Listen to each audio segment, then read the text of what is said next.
If you're a digital artist on the internet, you probably know of the notorious airbrush tool. At one point, it was non-stop slandered, and any artist that dared to use it, especially beginners, were laughed at until they exploded. The effects of the deep hatred for this tool still linger today, so let's talk about it.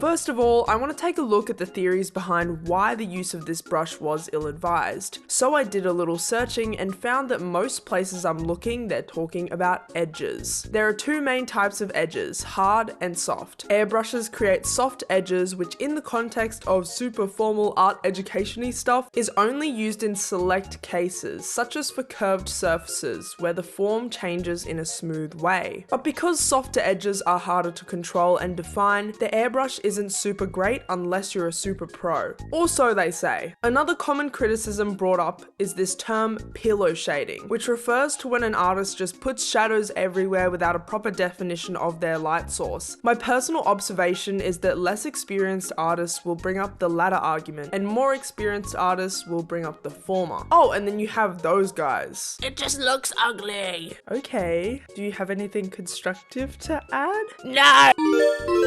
First of all, I just want to dismiss the pillow shading argument. I think that pillow shading as a concept definitely exists, but the fact that it's so stoutly labeled as wrong, it's just not cool, bro. Let me explain. Never trust it as an offering of critique. If you draw something and someone just says, "Stop pillow shading right now," the chances are is that they're just repeating what they've been told is bad, maybe because they're trying to help you or maybe put you down. But either way, telling someone that they need to stop pillow shading with zero context or explanation is kind of like watching someone trying to open a jar and saying, "Stop not opening the jar." The term pillow shading doesn't actually contain an explanation for what's wrong and how you're going about things. It just points out the problem with this dull jargon. And unlike jars, which are usually meant to be opened and closed, not every artist wants to obey these stupid rules. Did I mention that pillow shading as a term isn't even relevant to most digital artists? Pillow shading refers commonly to the use of shading inconsiderate of the form, and usually just follows the edges of the line art and stuff.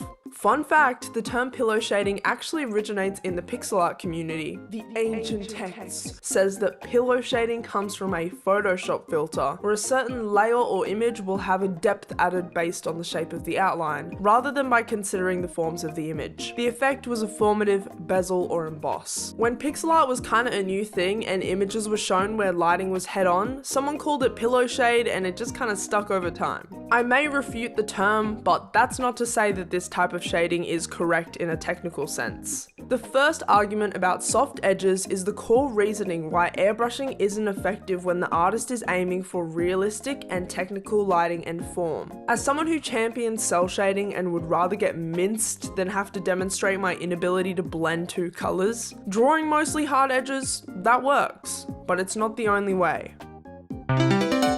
Airbrushing is used effectively across the river in the territories of fine art, with artists such as Gao Hang using airbrushing and masking to create the effects of low poly, low fidelity graphics for a sense of the uncanny and surreal. In fine art spaces, especially online, there's been an uptick in the use of airbrushing combined with masking to create these effects. And it's really refreshing to see. From an outsider's perspective, it seems that innovation is more encouraged in fine art than it is in the communities I find myself participating in. Digital artists remain under the thumb of the art fun police to this day. And I guess the one solution is to just innovate and be confident in that. Because contrary to popular belief, not every artist wants to be working for a big company or to be employable as a freelancer. A lot of people are just happy having some fun and creating something for their own self-expression. So back to the airbrush thing, it's not my job to tell you what you can and can't be saying to people on the internet, and it's also not my job to dictate how you can and can't use this tool. But to break this far too common idea that beginners should avoid airbrushing because it's gonna ruin their art, here are a few ways I use airbrushing in my process, and I think it makes my art look a little better.